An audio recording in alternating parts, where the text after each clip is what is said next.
Hey everyone, I'm Spencer from Buildapreneur, and this video is going to be about how to write a marketing or sales email that actually sells and gets you results. Okay, so you see all those people that post like those big screenshots, right? And they're like, hey, we sent one email and we made $10,000 or $20,000. This is what they're doing in those emails to actually make that happen. Okay, this is the anatomy of a sales email. And this is the second, or maybe it's the third video in a series of videos that we're doing on email marketing. There's a bunch more coming out. If you're looking to up your email marketing game, click subscribe, click get notified, and then you'll be able to get all those videos as they come out. We're gonna do 7 different points, and then we're actually gonna do a little bonus point where I show you a little trick, not totally related to the anatomy of a sales email, but it can do wild things. For me, it's been able to increase my open rate almost to 50% on some certain emails that I've used this little trick on. So stay tuned to the very end. You'll get that nifty little trick, and it will up your email game for sure. The first thing I want to talk about, point 1, is who is writing the email, okay? And it's you. And so many people miss this. They try to write it as their business, right? Like, oh, well, I want to be my business name. And so my business name is Buildapreneur. Maybe someone else's business name, or I've seen like MailChimp do this, and lots of big organizations do this, where they try to write as the organization. So that, the from is from Buildapreneur or from MailChimp. And that just doesn't work as well. Like, you want emails to be from people. You want that like sense of connection, whether you know it or not. That's what people want in their emails.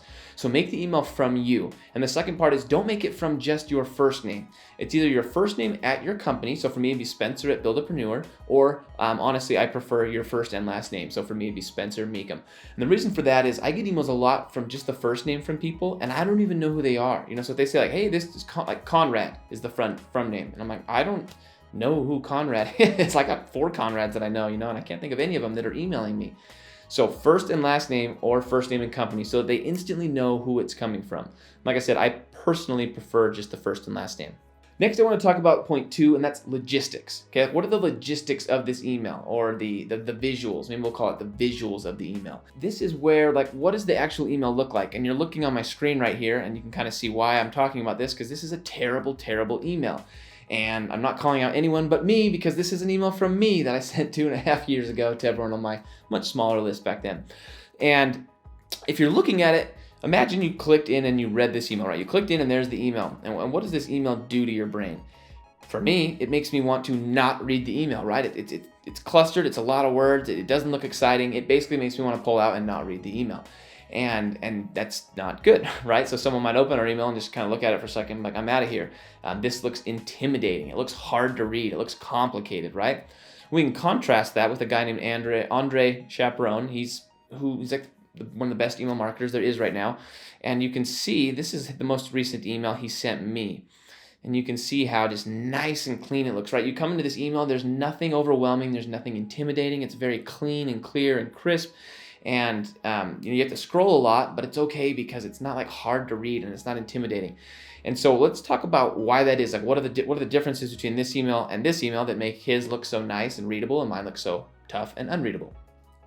The first one is, if you look at his, it's spacing. Okay, so if you look at his sentences, he's using a 1.5x, 1.5. I don't even know what word I'm looking for here.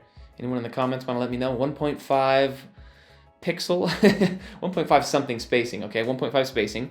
And you can see in mine, I'm using a 1 spacing. And so you can see mine are a lot tighter together, a lot more squeezed in there, and it just kind of makes you, it gives you like claustrophobia, digital claustrophobia. And so that's the first, that's a big one. The next one is, if you look at the sentences, I do a lot of paragraphs that are like 2, 3, sometimes even like 4 sentences, like full on paragraphs, as if I'm writing a novel or a story or something like that, right? Andre does, and my new emails do this as well, Andre does single sentence emails, okay? So if you look at his emails, he's doing 1 single sentence paragraph, and then he moves on to a new paragraph where there's like a space in between, right? And that brings us to the third point, the space in between each paragraph. You can see it's a total double space between each paragraph. Enter, enter. Ding, ding, ding, ding. And that all starts to, like, it expands it a little bit and just makes it look a little more readable. The next thing he does is, you can see he's using bold. He's using like day 9, day 8. He's using breakdowns to kind of like segment the email. And then he's using bold to kind of make it stand out a little bit and kind of break up the text a little bit. So when you're reading this, you want the text to kind of be broken up for them. And it just makes the mind look at it a little less sensitively, like a little less, it's a little less intimidating for someone's mind when they're first looking at that. You can see he does things like this funny space right here. He does italics, parentheses, a little picture in there to break things up, right? Like you can see like these sentences are tiny, just right quickly. Resist the urge. He's just making little teeny sentences. So to recap this, we make little sentences. We break up the email with little things like bolds and things like that. Bolds. We use 1.5 spacing. We double space paragraphs. We make single sentence paragraphs.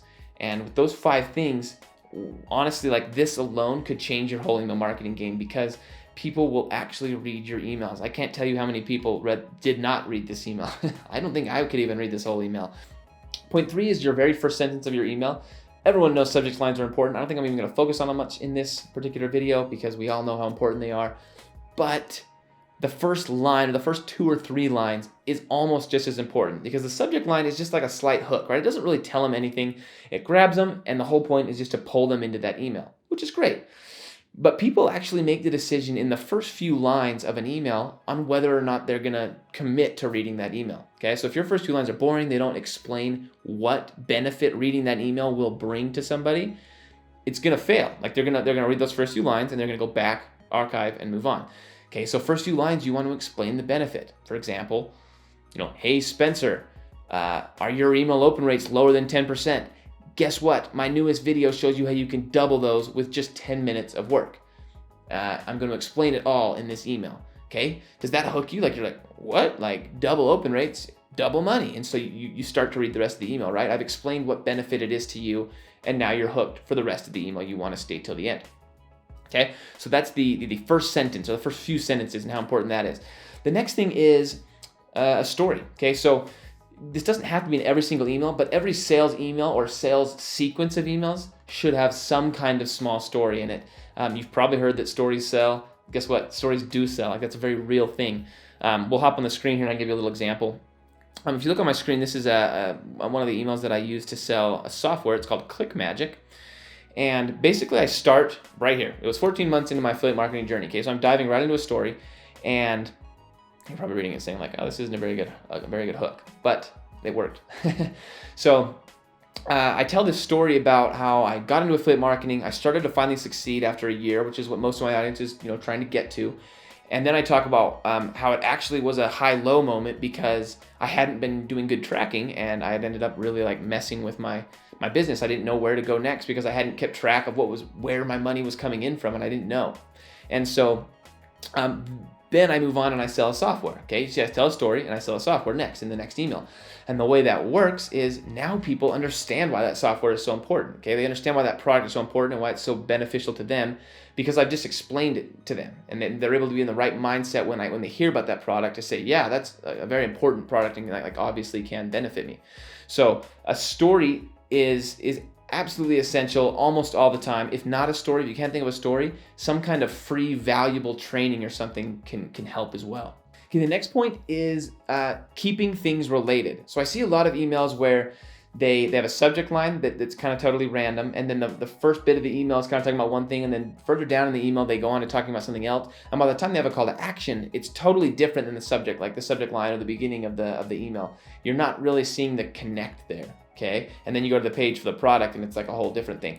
So you want to focus on keeping things related all the way from the subject line. Does that relate to the first line or first few lines of the email? Do those relate to the full email, actually showing what they're going to get? And then does the call to action relate? And does that all relate to wherever you're going to send these people? Does it all relate so that the audience is getting what they expect at the next step in their journey?